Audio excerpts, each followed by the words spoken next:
Hey nail beauties, welcome back to my channel, Finish in Touch with P. Harris, where elegant meets effortless nails. Have you ever had a pair of press-on nails that you loved and you want to reuse them for a later date? Well, you can. Don't throw away your press-on nails. Today, I'm going to be showing you a quick and easy way to remove buildup from the back of your press-on nails so you can clean them, save them, and reuse them like they were new. So, before you reuse those press-on nails, the back matters just as much as the front. So, we're going to show you how to safely remove that product buildup. All right, let's get into it.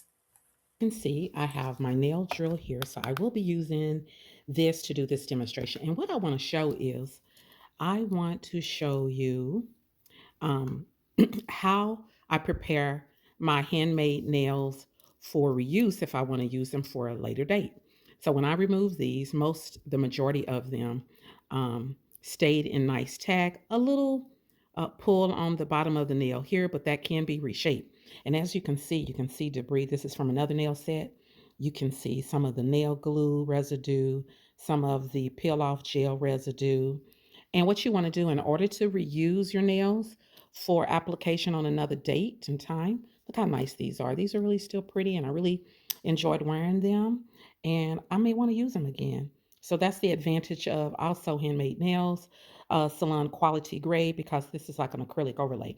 So what you want to do, and if you don't have a nail drill, this would be a great investment, just because it allows you to drill down around the cuticles of your own nails. That I'm wearing an acrylic press-on set now, but when I usually clean my nails, I use my little drill tool with my different applications to get off and clean out around the cuticle, and this really comes in handy. What I like about this one, which is an upgrade from my old manual battery operated nail drill that I had, this one has a little bit more horsepower.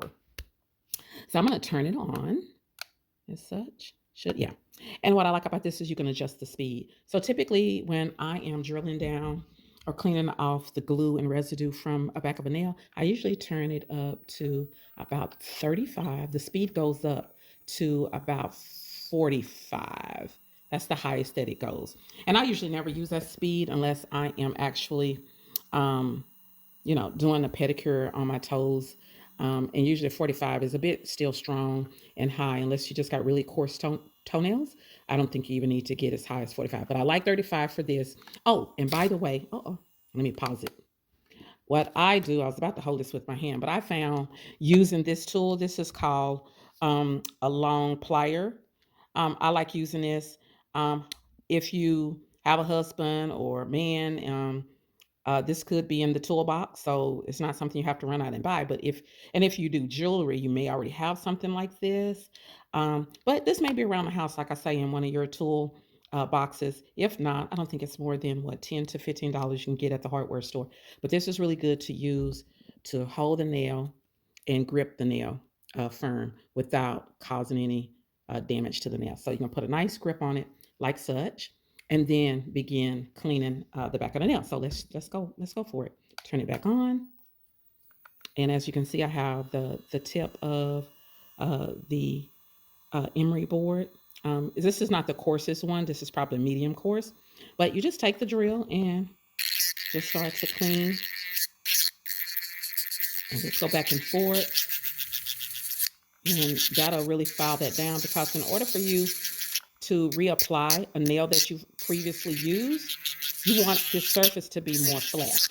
Otherwise, it's not going to adhere to your nail bed flat.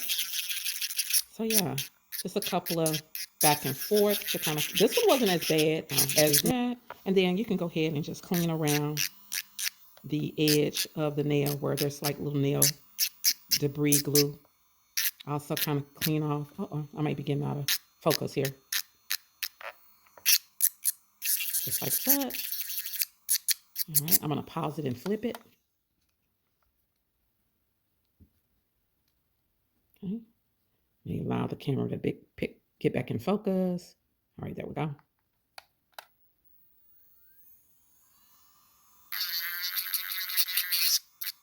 And then clean the opposite end. Again, like I said, this one wasn't too bad. That one cleaned up pretty good, and I pretty much removed all the buildup. All right. Put it on pause again. It's going to get a little dusty, but that's okay. I got a little brush here to dust away the debris. So see, take a look at that. Pretty much flat, cleaned off all of the nail glue buildup. And I probably could do a little bit more on that one, and I may, just to make sure it's super, super, but for the most part, it's pretty flat. It's pretty flat. So that one is good to reuse for application at a later date. And I'll usually just store these in a little small Ziploc and put it in my storage container with the rest of my nails, press-on nail packets. Yeah.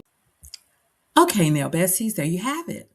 Cleaned up the back of the nails from my previous wear of all the nail glue residue, as well as any leftover top coat peel that I love to use on my nails to protect my nail bed. And so, as you can see in the short demonstration, how I did that, what tools I use. And so, if you have a favorite set that you think you might want to reuse again, and when you remove your nails and they're still intact, just clean off all of that leftover particle, flatten it out, and get them well prepared to be used again. It is so simple and easy, as you have seen. I will plan on doing a more thorough demonstration to just show you on some of the nails that may have a lot more buildup than others.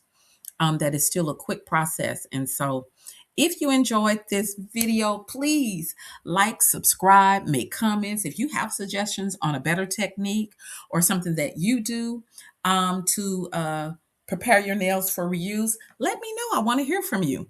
All right, nail besties, thanks again for checking me out, and I look forward to seeing you all again. Love and hugs, and remember to take care of yourself because you deserve it. Mwah.